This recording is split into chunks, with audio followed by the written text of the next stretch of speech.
Hi, Dylan. Do you want to meet Blue? Yes. Okay, when approaching a horse, you want to do so slowly while talking to them. That's to make sure he knows you are there. You got it. Horses are prey animals, and that means they can scare easily. If you run up quick or are too loud, it can scare them. So if you watch closely, the horse will send you messages with his body language.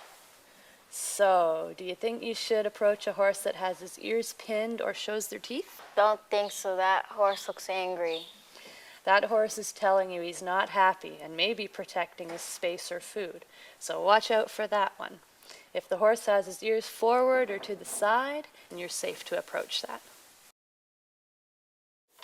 You want to make sure that the horse is facing you when you're going into their stall. So you walk towards their shoulder and attach the lead rope. Blue! Hello, Blue! So you attach the lead rope, stay by his shoulder, and walk out beside him. Okay, now we're going to get grooming.